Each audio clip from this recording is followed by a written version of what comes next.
व्यक्तीच्या मृत्यूवर तुम्ही भ्रष्टाचार हे बघा, कॉन्टेक्स्ट बदलून विपर्यास करण्याचा प्रयत्न विरोधी पक्ष करत आहे हे मला समजत आहे.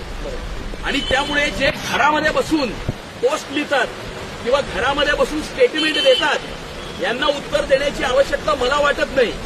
मी त्या पर्टिक्युलर एपिसोडचं उत्तर ऑलरेडी दिलेलं आहे. त्या कॉन्टेक्स्ट बदलून त्याचा विपर्यास करण्यात आलेला आहे, मिसकन्स्ट्रू या ठिकाणी ते करण्यात आलेलं आहे. आणि या ठिकाणी आजपर्यंत अशा प्रकारच्या घटना घडल्यावरती कधीही सस्पेन्शन झालं नव्हतं.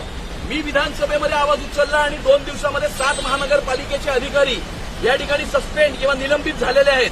आणि त्यामुळे आम्ही फील्डवरती उभे आहोत, घरात बसून पोस्ट किंवा स्टेटमेंट लिहित नाही आहोत.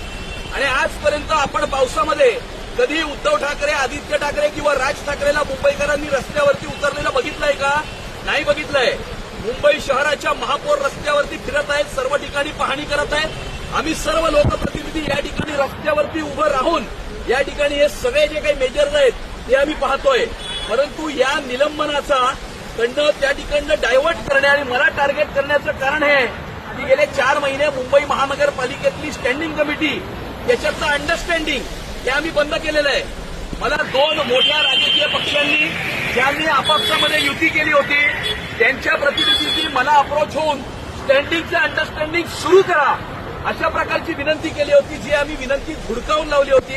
कारण आम्ही सांगितलं की मुंबईची महानगरपालिका आम्हाला सुद्धा सरळ करायची आहे. आणि त्यामुळे स्टँडिंग कमिटीतलं अंडरस्टँडिंग बंद झाल्यामुळे आणि इतकी 25 वर्ष आपल्याला जो मलिदा त्या ठिकाणी मिळत होता तो मलिदा न मिळाल्यामुळे त्यांचा राग अनावर झालेला आहे, तो मी समजू शकतो. आणि स्टँडिंग कमिटीतला अंडरस्टँडिंग बंद केल्यामुळे त्या ठिकाणी ते मला टार्गेट करत आहेत. परंतु अशा प्रकारच्या टार्गेटिंगला आम्ही जुमानणार नाही. मुंबई शहरांना पारदर्शक प्रशासन देणं, भ्रष्टाचार विरहित प्रशासन देण्यासाठी आम्ही कटिबद्ध आहोत आणि आम्ही रस्त्यावरती, जमिनीवरती उतरून या ठिकाणी मुंबईकरांची सेवा करत आहोत.